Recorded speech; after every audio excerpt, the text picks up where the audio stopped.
kita mengadakan ceramah. Dan ceramah ni kerja Nabi-Nabi. Tidak ada Nabi di muka dunia yang tidak mau berceramah, termasuk Nabi kita Muhammad SAW. Belum pada Nabi Muhammad lahir, Nabi Isa telah pun mau berceramah. Belum Nabi Isa lahir alaihissalam, Nabi Musa telah memberi ceramah. Dan kalau kita buka Quran, khasnya baru Ramadan baru ni, kita tadarus, kita bertemu dengan ucapan Nabi-Nabi seluruh dunia, mulai daripada Nabi Adam, mulai daripada Nabi Nuh alaihissalam sampai kepada Nabi Muhammad SAW. Jadi kerja kita malam ini ialah memberi ceramah, bukan tiru orang demokrasi, bukan tiru orang komunis, bukan tiru orang sosialis, bukan tiru orang nasionalis memberi ceramah, tapi tiru Nabi. Kalau Nabi lah orang yang benar-benar pandai memberi ceramah kepada manusia. Kan Nabi ni bukan belajar di universiti, bukan belajar di pondok, bukan belajar di sekolah-sekolah, tapi belajar dengan Allah secara langsung, iaitu kita panggil wahyu. Wahyu ni datang daripada Allah terus kepada Nabi-Nabi, khas Nabi kita Muhammad sallallahu alaihi wasallam. Oleh yang demikian, untuk guru yang pertama di muka dunia ni Allah. Wa 'allama Adama al-asma'a kullaha. Allah mengajar pada Nabi Adam semua nama-nama. Jadi itu guru yang pertama di muka dunia Allah. Dan anak murid yang pertama di muka dunia ialah Nabi Adam. Dan Allah sebagaimana Allah ajar kepada Nabi Adam, Allah juga ajar kepada Nabi Muhammad SAW. Ya teknya, ya ucapannya, ajarannya, ya maktub dalam Al-Quran Karim. Para hadirin sekalian, di antara perkara yang kita tiru Nabi Muhammad ialah memerintah negeri. Para hadirin semua, waktu Nabi lahir di Mekah, anak yatim piatu, bapa dia meninggal dunia sewaktu Nabi kita masih dalam kandungan ibunda dia, dan ibunda dia meninggal dunia sewaktu Nabi Muhammad baru dapat jalan kaki 27-28 tahun. Nabi Muhammad dilantik dari Nabi dalam keadaan yatim piatu, harta tak ada, bapa tak ada. Alam yajidka yatiman fa'awa wa wajadaka dhallan fahada wa wajadaka 'ailan fa'aghna. Ini kita baca dalam surah Ad-Duha, bagaimana biodata Nabi yatim piatu, tak punya wang dan tak punya ilmu pengetahuan. Sengaja Allah Ta'ala usaha supaya Nabi Muhammad tak pandai membaca, tak pandai menulis, kerana satu hari nanti Allah cadang untuk turun Quran kepada dia. Dan bila Quran turun kepada Nabi Muhammad, orang lain tak boleh tuduh bahawa Quran ini Nabi Muhammad tiru buku orang lain. Nak tiru macam mana Nabi Muhammad tak tahu baca, tak tahu menulis. Jadi boleh yang diberikan kita sebagai orang Islam, sama ada kita Melayu Muslim, sama ada kita Cina Muslim, sama ada kita orang asli Muslim, sama ada India Muslim, arti kita mempunyai sumber ilmu yang cukup kukuh dan cukup dipercayai, iaitu wahyu. Ilmu manusia dapat melalui 3 cara. Pertama, waktu kita kecil, kita guna mata kita untuk mengenal ibu bapa, kita guna telinga kita untuk mendengar suara ibu dan suara siapa, dan kita guna tangan kita jamu itu ini, dapat ilmu peringkat pertama. Bila kita membesar, kita tambah lagi maklumat melalui akal fikiran. Daripada akal fikiran kita tahu benda ni banyak mana, kerana ini, kerana itu. Dan bila kita cerdik lagi, kita naik lagi peringkat yang ketiga, yang paling tinggi sekali, iaitu ilmu melalui wahyu. Wahyu adalah datang daripada Allah melalui Jibril AS.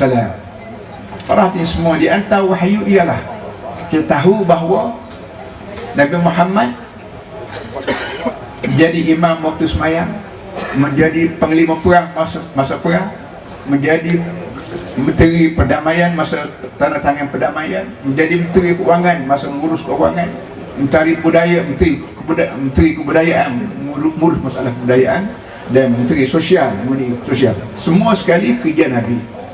Oleh yang demikian, kita sangat duka cita menyebut bahawa ada orang kita yang bernama, yang berpartikan UMNO sekular, menyebut agama lain, politik lain. Ini ajaran sesat, bukan ajaran Nabi Muhammad SAW. Dalam semayang kita sebut ihdinas siratal mustaqim siratal ladzina an'amta 'alaihim ghairil maghdubi 'alaihim waladdallin. Ini doa yang bukan pandai-pandai itu guru, bukan pandai-pandai itu ayah kita, bukan pandai-pandai itu haji kita, tapi doa dari langit melalui Nabi kita Muhammad, minta semua orang Islam baca. Sembahyang fardu baca Fatihah, sembahyang sunat baca Fatihah, sembahyang hajat baca juga Fatihah. Hatta sembahyang mayat, sembahyang mayat yang rokok pun tak ada, sujud pun tak ada, tahiyat pun tak ada, tapi Fatihah kena baca. Kerana Fatihah disebut umul kitab, induk kitab langit seluruhnya, hidupnya ialah Fatihah. Dalam Fatihah sendiri ialah doa ihdina. Kerana bila kita sembahyang, arti kita berdoa. As-salatu lughatan ad-du'a. Sembahyang salah ni pada asasnya doa. Bila kita angkat takbir, sebenarnya kita berdoa pada Allah melalui qiyam, melalui rukuk, melalui sujud, melalui bacaan, melalui itu semua sekali 100% tumpu pada permintaan. Dan permintaan yang paling penting sekali atas dunia ialah ihdina. Ya Allah, berilah kepada kami hidayah. Ihdina. Tak ada ihdini.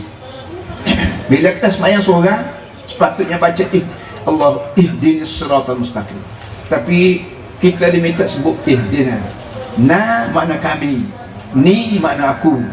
Bila kita sembahyang, kita minta beramai-ramai.